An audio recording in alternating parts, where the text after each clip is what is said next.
Assalamualaikum warahmatullahi wabarakatuh. Apa kabar anak-anakku? Semoga kabar kalian baik ya.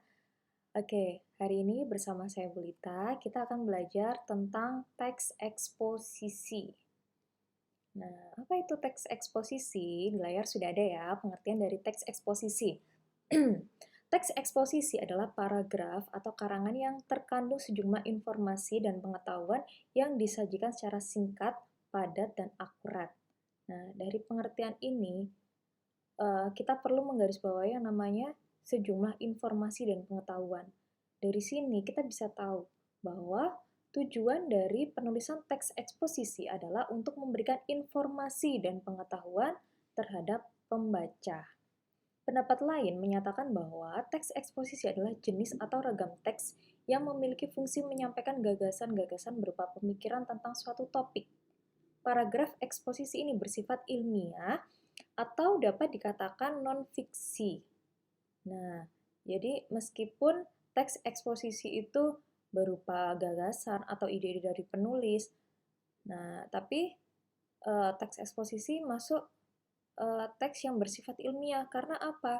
Dari gagasan-gagasan yang ditulis oleh penulis, penulis itu gagasan-gagasan itu harus dikuatkan oleh pendapat para ahli gitu. Nah, sekarang tujuan dari teks eksposisi. Seperti yang sudah saya sebutkan tadi ya, tujuan dari teks eksposisi adalah menambah ilmu pengetahuan pembaca. Sehingga dengan membaca teks eksposisi, maka pembaca akan mendapatkan pengetahuan secara rinci dari suatu hal atau kejadian. Oke, kita lanjut ke slide berikutnya, yaitu ciri-ciri teks eksposisi. Yang pertama, singkat dan padat. Jadi, ketika kita menulis teks eksposisi itu bahasa kita tidak perlu bertele-tele ya, tetapi tetap harus sesuai dengan EYD. Gaya informasi yang mengajak. Jadi teks eksposisi yang kalian tulis itu nantinya kan berisi argumentasi dari kalian sendiri yaitu penulis. Nah, gimana caranya argumentasi yang kalian tulis di dalam teks itu bisa mempengaruhi pemikiran dari pembaca setelah membaca tulisan kalian. Kemudian yang ketiga, menyampaikan teksnya secara lugas dan menggunakan bahasa yang baku. Saya rasa untuk yang ketiga, ciri yang ketiga ini semuanya sudah paham ya, bahwa ketika kita menulis teks, apalagi teks yang bersifat ilmiah, itu harus menggunakan bahasa yang baku. Kemudian yang keempat, menjelaskan informasi-informasi pengetahuan sesuai dengan yang ada di pengertian dan tujuan tadi. Kemudian yang kelima, tidak memihak, berarti tidak memaksakan kemauan dari penulis terhadap pembacanya. Meskipun tadi gaya informasinya itu bersifat mengajak, tapi tidak memaksa pembaca agar sependapat dengan pendapat dari penulis. Kemudian yang keenam, teks eksposisi bersifat objektif dan netral. Yang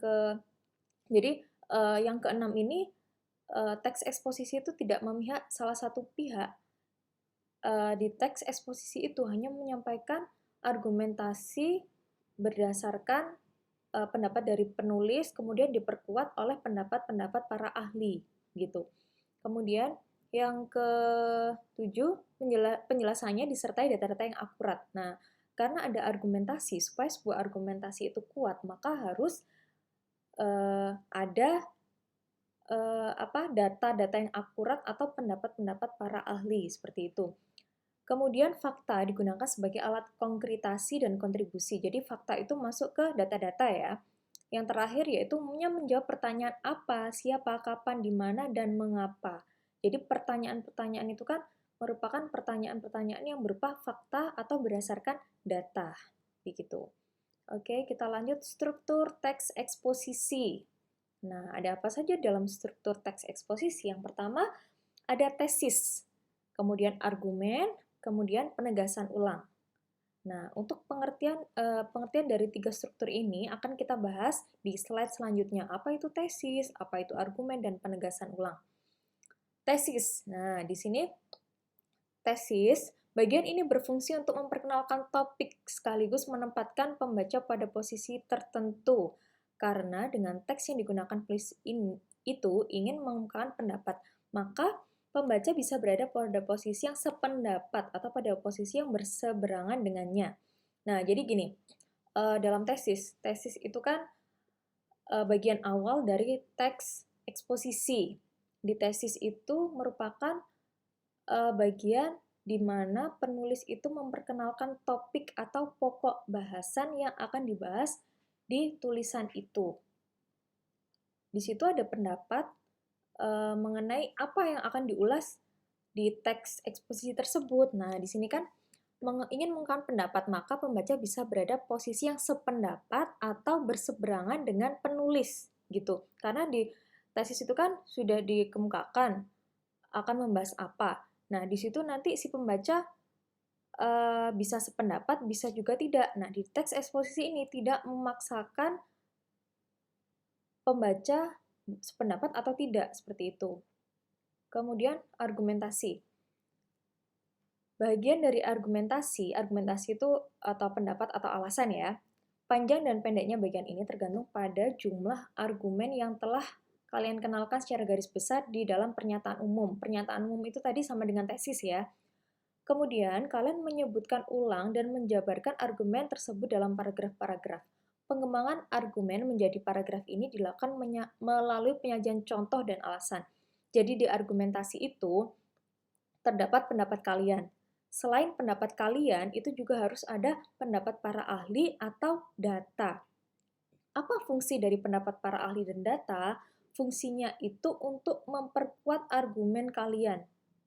Jadi, cara penulisannya itu jangan sampai pendapat para ahli, kemudian argumen. Itu tidak. Kalau cara penulisannya seperti itu, artinya pendapat kalian mendukung para ahli gitu.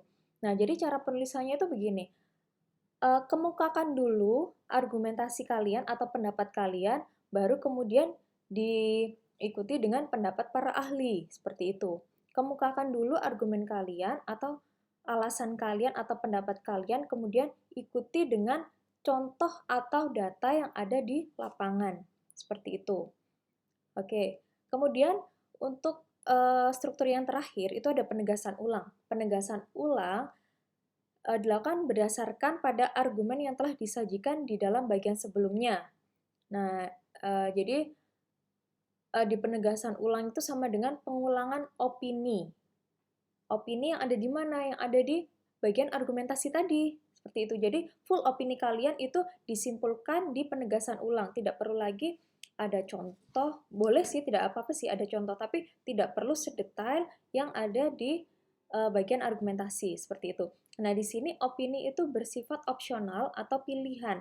Boleh ada, boleh tidak ada. Gitu. Nah, ini saya memberikan contoh ya, kerangka dari teks eksposisi. Yang pertama, tentunya setiap kita membuat teks ya, kita tuh harus menentukan tema. Nah, ini contohnya ini ada tema generasi milenial. Sumber data dari video, artikel, pendapat ahli, seperti itu. Kemudian informasi dari video. Nah, jadi kalian itu dulu, apa namanya, tulis pokok-pokok, misalnya kalian cari dari video. Nah, informasi dari video yang kalian dapat itu apa? Nah, bisa bayangan tentang generasi muda, kasus narkoba, prostitusi, seks bebas, aborsi, LGBT, dan seterusnya ya, bisa dibaca sendiri. Kemudian informasi dari artikel. Nah, kalau kalian membaca artikel, itu coba kalian tulis pokok-pokoknya. Pengertian generasi milenial itu apa, seperti itu. Jadi, kalau misalnya kalian mencari sumber atau data, itu nggak harus dari video saja atau artikel saja, tapi kalian bisa mencari dari berbagai sumber. Tentunya sumbernya yang bisa dipercaya ya. Kalau misalnya video, mungkin dari berita bisa. Jadi jangan video-video yang tidak jelas sumbernya atau artikel yang tidak jelas sumbernya, seperti itu. Kemudian dari pokok-pokok informasi tadi itu bisa dikembangkan jadi tesis. Bayangan tentang generasi muda di masa depan, kemudian pengertian millennials. Nah, di tesis ini kan contohnya ada pengertian millennials. Nah, terus dari mana kira-kira kita dapat pengertian milenial? Ataukah kopas dari para ahli atau bagaimana? Nah, kalau untuk di tesis itu usahakan ketika setelah kalian membaca pendapat para ahli tentang pengertian milenial, nah kalian bisa menyimpulkan sendiri tanpa melihat tanpa jadi kata-katanya itu nggak boleh persis gitu loh. dengan pendapat para ahli. Jadi kalian menyimpulkan sendiri dari pendapat beberapa para ahli. Nah, itu nanti masuk ke tesis. Di argumentasi nanti ada kasus narkoba yang menimpa pemuda. Nah, itu pendapat kalian bagaimana mengenai kasus narkoba yang menimpa para pemuda. Terus kemudian kalian lampirkan mungkin data dari BNN dan seterusnya seperti itu. Kemudian penegasan ulang, pemuda kehilangan identitas. Nah, seperti itu. Karena apa? Itu akibat dari penggunaan narkoba tadi, seperti itu. Nah, semoga apa yang kita pelajari hari ini bermanfaat ya untuk kita semua. Kalau misalnya kalian ada pertanyaan yang perlu ditanyakan, bisa kontak saya melalui WA ya. Saya yakin semuanya sudah punya nomor WA saya.